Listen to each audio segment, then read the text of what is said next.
कल ये आईपीओ खुलने वाला है और इसका नाम है मैक्रोटेक डेवलपर्स। 483 से 486 रुपए का प्राइस बैंड है, 30 शेयरों का लॉट है, 2,500 करोड़ का इश्यू साइज है और कुल मिलाकर इश्यू के बाद इस प्राइस पर 21,700 21,800 करोड़ की मार्केट कैप की ये कंपनी बनेगी। पहले मैं इस कंपनी के बारे में आपको थोड़ी डिटेल दे दूं, उसके बाद कंपनी के मैनेजमेंट से मैं आपको करवाऊंगा मुलाकात। सबसे पहले मैक्रोटेक डेवलपर्स क्या है जान लीजिए। 1995 में इस कंपनी की शुरुआत हुई है, तब ये जानी जाती थी लोढ़ा डेवलपर्स के नाम से। रेसिडेंशियल बिक्री के लिहाज से इस वक्त देश की सबसे बड़ी रियल एस्टेट डेवलपमेंट कंपनी है ये, और अफोर्डेबल हाउसिंग, प्रीमियम हाउसिंग और लग्जरी हाउसिंग के कारोबार में है। लॉजिस्टिक और इंडस्ट्रियल पार्क बनाने का कामकाज भी इन्होंने 2019 से शुरू किया है, कमर्शियल रियल एस्टेट में भी है और 31 दिसंबर 2020 तक 91 प्रोजेक्ट्स ये कंपनी पूरी कर चुकी है और मुंबई के पास पलावा में 800 एकड़ में एक इंडस्ट्रियल पार्क बनाने की कंपनी की योजना है। आइए स्वागत करते हैं कंपनी के टॉप मैनेजमेंट का। हमारे साथ कार्यक्रम में शामिल हो रहे हैं अभिषेक लोढ़ा साहब और सुशील मोदी साहब। पहले अभिषेक लोढ़ा साहब का परिचय आपको दे दूं। एमडी और सीईओ हैं कंपनी के, 41 साल की उम्र में, और 2016 से कंपनी के एमडी पद पर वो नियुक्त है। जॉर्जिया इंस्टीट्यूट ऑफ टेक्नोलॉजी से उन्होंने साइंस में मास्टर्स की डिग्री की है और साथ ही 19-20 सालों का उनका कंस्ट्रक्शन और रियल एस्टेट लाइन का गहरा अनुभव है और मैक्रोटेक की कमान संभालने से पहले वो मैकेंजी जैसी दिग्गज अंतर्राष्ट्रीय फर्म्स में भी काम कर चुके हैं। और साथ ही सुशील मोदी साहब भी हैं जो कंपनी के सीएफओ हैं, जून 2020 से कंपनी के साथ में हैं। सारी डिग्रियां जो एक सीएफओ के पास होनी चाहिए वो सारी उनके पास हैं। सीए है, सीएफए है, कंपनी सेक्रेटरी है, कॉस्ट एंड वर्क्स अकाउंटेंट यानी कि आईसीडब्ल्यू भी है। इससे ज़्यादा कुछ हो नहीं सकता। मर्जर्स और एक्विजिशन का गहरा अनुभव है मोदी साहब को और इससे पहले जीएमआर ग्रुप में रह चुके हैं, आदित्य बिरला ग्रुप में रह चुके हैं, जेएसडब्ल्यू स्टील के साथ बड़े बड़े दिग्गज कॉर्पोरेट हाउसेज में वो काम कर चुके हैं। आप दोनों का ही बहुत बहुत स्वागत है। लोढ़ा साहब, शुरुआत आपके साथ करना चाहता हूँ। 2009 से आप कोशिश कर रहे हैं आईपीओ लाने की, फाइनली अब आपका आईपीओ कल बाजार में हिट करने जा रहा है। पहले तो आपकी इमोशंस, फीलिंग बताइए कि फाइनली 11-12 साल के लंबे इंतजार के बाद आपका आईपीओ बाजार में उतर रहा है। आपके साथ और जी बिजनेस के सभी व्यूअर्स के साथ होने का आज बहुत अच्छा अवसर है। धन्यवाद। Thank you sir. कंपनी आज भारत में कई वर्षों से सबसे बड़ी हाउसिंग रियल एस्टेट कंपनी रही है और हमने बहुत बड़ी मात्रा में अच्छे क्वालिटी के घर बनाए हैं। हमें लगता है कि अगले आने वाले वर्षों में भारत में हाउसिंग का एक बहुत बड़ा बूम आने वाला है और इस स्थिति में जब कंपनी पब्लिक जा रही है तो हम चाहते हैं कि कंपनी के ग्रोथ प्रोस्पेक्ट्स भी बढ़ें और हमारे जो निवेशक हैं वो हमारे साथ इन्वेस्ट कर कर इस बड़ी हाउसिंग ग्रोथ स्टोरी में पार्टिसिपेट कर सकें, तो बहुत अच्छा लग रहा है। डॉक्टर साहब, आमतौर पर आपकी कंपनी रेजिडेंशियल प्रोजेक्ट्स के लिए जानी मानी जाती है और जहाँ तक मेरी समझ है 86-87% हिस्सा आपकी आय का रेजिडेंशियल प्रोजेक्ट से ही आता है। मैं समझना ये चाहता हूँ कि आपकी कंपनी की पोजीशनिंग किस तरह से, कितना अफोर्डेबल हाउसिंग में है, कितना प्रीमियम हाउसिंग में है, कितना लग्जरी हाउसिंग में है, लग्जरी अल्ट्रा लग्जरी जो आप कहते हैं, और आगे चलते हुए आपका प्लान क्या है, कहाँ फोकस रहेगा? जी, ये बहुत इंपॉर्टेंट सवाल है। हमारी कंपनी और बोर्ड का फर्म मानना है कि ग्रोथ सारी ज्यादा से ज्यादा अफोर्डेबल और मिड इनकम सेगमेंट में होगी। आज 56% हमारी सप्लाई और 62% हमारी सेल्स, लगभग 2/3 हमारी सेल्स अफोर्डेबल और मिड इनकम हाउसिंग से आ रही हैं और आगे चलकर ये बढ़ेगी। हमें लगता है कि भारत में अच्छे घरों की कमी है। मार्केट जो कि कोविड के पहले थोड़ा स्थिर सा था, वो उसका कारण ओवर सप्लाई था, पर वो ओवर सप्लाई अब मार्केट से चली गई है क्योंकि जो टियर 2 डेवलपर्स हैं वो अब मार्केट में बड़े मात्रा में प्रेजेंट नहीं है और लोगों का उनके ऊपर बहुत भरोसा नहीं है और इसके चलते हुए अच्छी सप्लाई डिमांड का बैलेंस है। हाउसिंग के प्राइसेस धीरे धीरे आगे चलकर बढ़ेंगे और उसके साथ साथ में लोगों की खरीदने की शक्ति बढ़ गई है। अफोर्डेबिलिटी बहुत ही अच्छी दरों पर है और इसके चलते हुए वॉल्यूम की बड़ी ग्रोथ होने वाली है, स्पेशली अफोर्डेबल और मिड इनकम सेगमेंट में। तो हमारी कंपनी, जबकि आज ऑलरेडी 2/3 अफोर्डेबल और मिड इनकम सेगमेंट में है, आगे चलकर इससे भी ज्यादा अफोर्डेबल और मिड इनकम पर फोकस करेगी। जरूर। तो अफोर्डेबल और मिडिल इनकम ग्रुप को सस्ते मकान मिल पाए, इस पर फोकस रहेगा। कंजम्पशन और कंज्यूमर्स का इंटरेस्ट वहीं पर ज्यादा है। मोदी साहब, आपसे कंपनी के फाइनेंशियल्स पर कुछ राय लेना चाहूंगा। रेवेन्यू के आंकड़े में देख रहा था, उतने इम्प्रेसिव मजबूत नजर नहीं आ रहे, ग्रोथ नहीं दिख रही। क्या रियल एस्टेट सेक्टर के हालात का असर है? क्यों आपके रेवेन्यू बढ़ नहीं रहे? पहली बात। दूसरा, मुनाफा भी घटता हुआ नजर आ रहा है, मार्जिन्स घटते हुए नजर आ रहे हैं, और इस साल के जो 9 महीने के आंकड़े, उसमें कंपनी को 264 करोड़ का नुकसान भी है। आंकड़ों के बारे में आप क्या कहेंगे सर? धन्यवाद। आंकड़ों को समझने के लिए हमें ये समझना जरूरी है जी। कि हमारी कंपनी के हमारी रियल एस्टेट इंडस्ट्री को की अकाउंटिंग जो होती है, उसमें रेवेन्यू का रिकॉग्निशन प्रोजेक्ट के कंप्लीट होने के बाद ही किया जाता है। जबकि हमारी सेल्स जो है, जो आप जानते हैं कि वो डेली बेसिस पे हम सेल करते हैं, कलेक्ट करते हैं, लेकिन वो सेल को हम अपने फाइनेंशियल्स के अंदर में इमीडिएट नहीं ले सकते, बिकॉज अकाउंटिंग स्टैंडर्ड के हिसाब से रेवेन्यू का रिकॉग्निशन प्रोजेक्ट के कंप्लीट होने के बाद ही किया जाता है। तो उस हद तक अब हमें सेल्स के नंबर के ऊपर में ज्यादा ध्यान देना चाहिए। व्यूअर्स के लिए भी ये एक इम्पोर्टेंट मैसेज है कि सेल्स से ज्यादा हमें इंडिकेशन मिलता है कंपनी किस तरफ जा रही है। एंड अब जब आप सेल्स की तरफ देखें तो आप रियलाइज करेंगे कि हमारी सेल्स की ग्रोथ ट्रेजेक्टरी की तरफ है। FY20 में हमारी सेल्स 6,600 करोड़ थी, लेकिन वो तब जबकि लास्ट 1.5 महीने की सेल्स हमारी लॉस्ट हो गई बिकॉज ऑफ कोविड, क्योंकि वो 1.5 महीने की सेल रजिस्ट्रेशन ऑफिसेस क्लोज हो गई थी। इसलिए फरवरी के सेकेंड फोर्टनाइट 16 तारीख के बाद से जो भी सेल्स हुई वो सारी हमें मिल नहीं पाई। अगर हम उसको अज्यूम करें कि वो सेल्स नॉर्मल चलती थी तो शायद ये नंबर इन एनी केस जो हमारा 7,500 करोड़ के ऊपर शायद पहुंचता था। सो उस एंगल से अगर देखें तो हमारी ट्रेजेक्टरी परफेक्ट है, ग्रोथ के ही पाथ पे है। इवन बॉटम लाइन के हिसाब से देखें, जो आपने मुनाफे की बात की, मुनाफा भी और ऑटोमेटिकली हम जो FY19 एंड FY18 के अंदर में हम 1700 करोड़ का प्रॉफिट कर रहे थे, FY20 में वो नंबर कम दिखता है 1200 करोड़ का। बट वो सिर्फ एक रीजन, जो कि इंपॉर्टेंट रीजन है कि बिजनेस जो 1.5 महीने का निकल गया, तो उससे ऑपरेटिंग लेवरेज जो हम बोलते हैं, जितना आपका सेल्स ज्यादा होता है तो उसका मुनाफा सीधा नीचे आता है, क्योंकि आपके ओवरहेड खर्चे तो एज इट इज रहते हैं। तो वो इस FY20 में दिखा नहीं, ऐड नहीं हो पाया, और इसीलिए आपको वो नंबर कम लग रहा है। बट वो नंबर, वो कमी होना एक जस्ट टेम्परेरी फिनोमिना है। गोइंग फॉरवर्ड वो ट्रेजेक्टरी एज पूरे साल का FY22 जब नंबर बन के निकलेगा तो वो आपको सही दिखेगा। परफेक्ट। लोढ़ा साहब, ये बताएं कि 2,500 करोड़ का इश्यू साइज है, इस पैसे का इस्तेमाल कैसे करेंगे सर?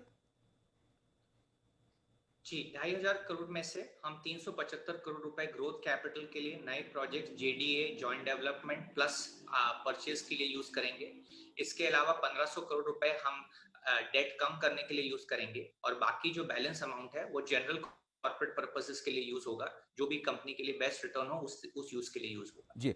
मोदी साहब, इसी पर मेरा सवाल है, चूंकि 1,500 करोड़ रुपए आप डेट रिडक्शन में काम में ले रहे हैं, डेट कम भी होता दिख रहा है। 31 मार्च को 22,600 करोड़ से ज्यादा का डेट था, जो घटकर 31 दिसंबर को 18,600 करोड़ के आसपास रह गया। तो कंपनी धीमे धीमे अपना डेट कम कर रही है, लेकिन उसके बावजूद आपकी फाइनेंस कॉस्ट बहुत बढ़ रही है। मार्च 2018 में जो 381 करोड़ फाइनेंस कॉस्ट थी, वो बढ़कर 811 करोड़ है इस साल दिसंबर में, 9 महीने में ही। ऐसा क्यों? अगर डेट घट रहा है तो फाइनेंस कॉस्ट घटनी चाहिए, बढ़ क्यों रही है, और इसे कम कैसे करेंगे सर? जी, हमारा एवरेज कॉस्ट ऑफ बोरोइंग अभी करीबन 12% से थोड़ा कम है। जैसे ही हमारा ये इशू कंप्लीट होता है, उससे हमारी फाइनेंस कॉस्ट काफी कम हो जाएगी, और हमारी एक्सपेक्टेशन है कि ये नंबर अगले 2 साल में उसी लेवल पे पहुंच जाएगा जो आज हमारी बड़ी लिस्टेड कंपनीज का होता है, जो 7 और 8% के बीच में उनकी बोरोइंग कॉस्ट है।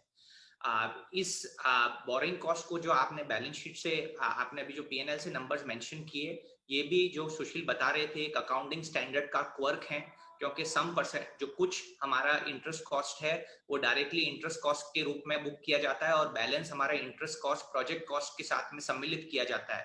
तो ये अकाउंटिंग क्वर्क्स को अगर एक साइड में अलग रख दें तो ब्रॉडली हमारी cost of borrowing just under 12% है, 11 पॉइंट सम परसेंट है, और ये अगले 2 साल में काफी हमें कम होती हुई दिखती है। ओके।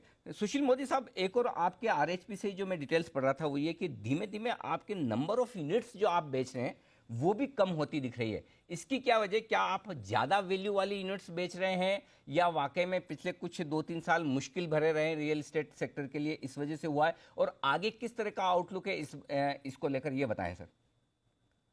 देखिए, पिछले 7 सालों में लोढ़ा ग्रुप ने कुल 50,000 करोड़ से ज्यादा की सेल्स की हैं।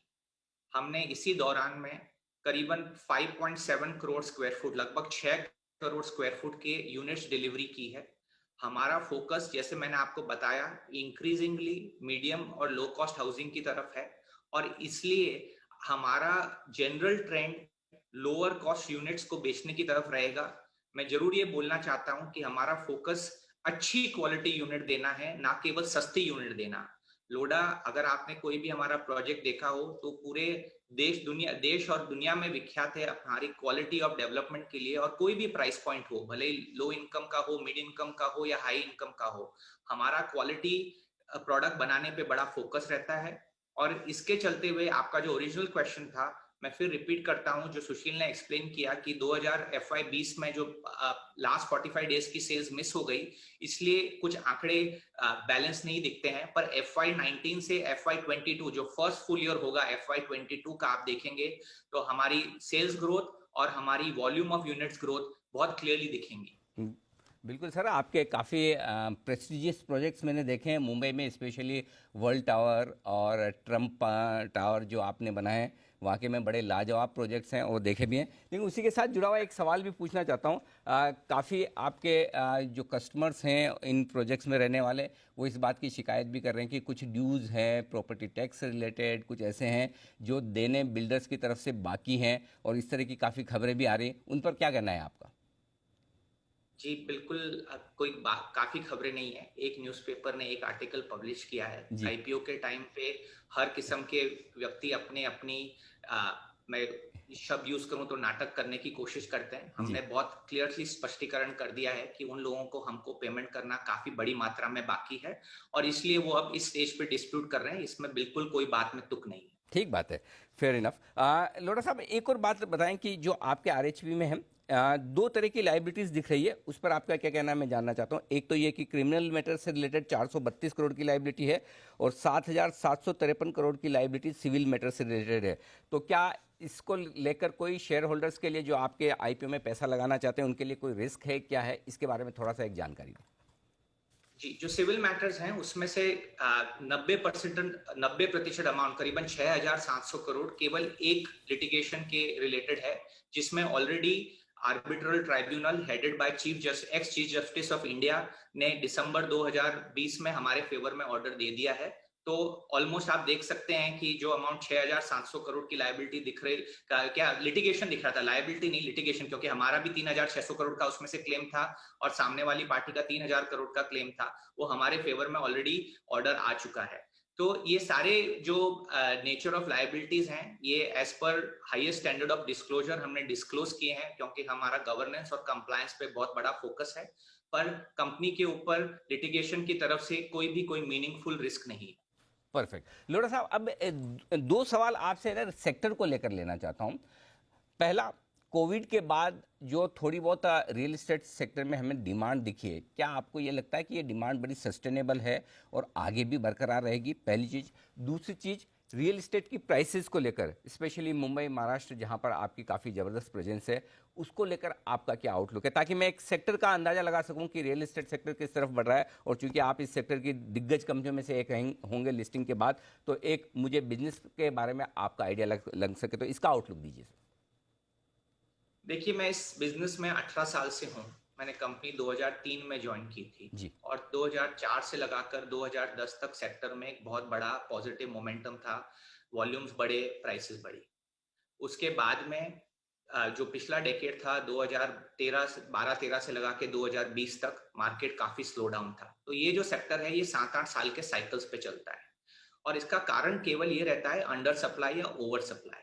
अब आप भी समझ सकते हैं कि पिछले 5-6 साल में जब सेक्टर की हालत बड़ी खराब थी, एनबीएफसीज ने भी उनकी क्राइसिस हुई तो इसमें से अपना पैसा विड्रॉ किया, उसके चलते सप्लाई काफी कम हो चुकी है और आगे चल के भी अब सप्लाई केवल लोग बड़े बिल्डरों से खरीदना चाहते हैं जो इक्का दुक्का प्रोजेक्ट करते हैं, उनके ऊपर लोगों का भरोसा बहुत कम है। इसके चलते हुए हमारा मानना है कि भारत में आज का जो वॉल्यूम है, टॉप 8 सिटीज में करीबन 3 लाख घर बिकते हैं, वो बहुत ही कम है और अगले 6 से 8 साल में ये नंबर कम से कम ट्रिपल होगा। भारत में एक साल में 10 लाख फ्लैट और घर बिकेंगे बड़ी शहरों में, तो वॉल्यूम ग्रोथ बहुत बड़ा होने वाला है और यही इंडस्ट्री है जो बड़ा स्तर पे एम्प्लॉयमेंट क्रिएट करेगी और बड़ी स्तर पे मिडिल क्लास की वेल्थ क्रिएट करेगी और भारत को लो इनकम से मिड इनकम कंपनी ले जाएगी। मेरा आप शब्द ले लीजिए कि ये जो आने वाला डेकेड है ये रियल एस्टेट का सनराइज डेकेड होगा और हाउसिंग से पूरे भारत में एक पॉजिटिव इकोनॉमिक सेंटिमेंट और मोटिवेशन क्रिएट होगा। क्या बात है। जहां तक इश्यू आता है प्राइसेस का, हमारा मानना है कि रियल एस्टेट में मॉडेस्ट रेट पे एक मॉडरेट रेट पे प्राइस इंक्रीज होने से अच्छा रहता है, क्योंकि भारत के अंदर 6 से 8% हर साल सैलरी ग्रोथ होती है। तो अगर होम प्राइसेस 5% बढ़े तो भी अफोर्डेबिलिटी जितनी अच्छी है उतनी ही रहती है, क्योंकि आदमी की खरीदने की कैपेसिटी भी बढ़ रही है। पर 5% हर साल होम प्राइसेस की ग्रोथ होनी चाहिए, होगी, ये हमारा एस्टिमेट है और उसके चलते हुए जिन लोगों ने घर खरीदे हैं उनका हर साल पूंजी में वृद्धि होती है। इस कंपाउंडिंग से देश की वेल्थ क्रिएट होती है। आपने अमेरिका में देखा हो, यूके में देखा हो, इंग्लैंड में देखा हो या चीन में देखा हो, हाउसिंग सेक्टर ही है जो मिडिल क्लास की वेल्थ क्रिएट करता है और अगले 10 साल में आप देखेंगे कि ये सेक्टर ना केवल बड़ी वेल्थ क्रिएट करेगा इक्विटी ओनर्स के लिए बट ऑल्सो होम ओनर्स के लिए। एब्सोल्युटली। अगर तो मैं खाली एक जी जी ऐड जी करूं, जी मोदी साहब जी आप डिमांड की जो बात कर रहे हैं, जी आप इसी से अंदाज लगा सकते हैं कि हमारे देश में उच्च शिक्षा के लिए 15 लाख स्टूडेंट हर साल अपीयर करते हैं और ऑर्गेनाइज इकोनॉमी के अंदर में एब्जॉर्ब करते हैं।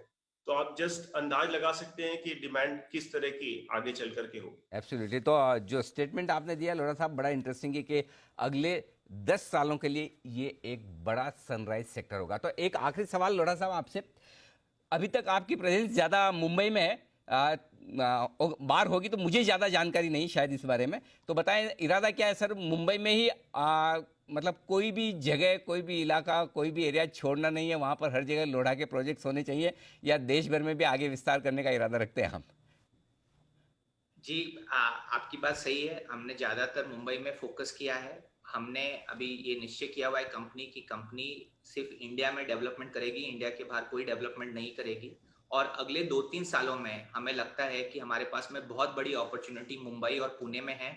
जैसे आपने बताया, मुंबई के हर कॉर्नर में हमारे पास में ग्रो करने की अपॉर्चुनिटी है, क्योंकि हमारी ब्रांड स्ट्रांग है, हमारी ऑपरेशनल कैपेबिलिटी, कंस्ट्रक्शन करने की जो बड़ी दिग्गज कैपेबिलिटी है वो है। और उसके चलते हुए हमारा अगले 3 सालों तक फोकस मुंबई और पुणे में रहेगा और इन दोनों शहरों पे फोकस करते हुए हमको लगता है कि हमें बहुत बड़ी और अच्छी ग्रोथ मिल सकती है लो रिस्क तरीके से, क्योंकि जब जिन शहरों में हम ऑलरेडी काम कर रहे हैं मुंबई और पुणे में, वहीं पे अगर हम हमारी सेल्स को बहुत बड़ी मात्रा में ग्रो कर सकते हैं तो नई रिस्क लेने की हमें अगले 3 सालों तक कोई जरूरत नहीं। बिल्कुल।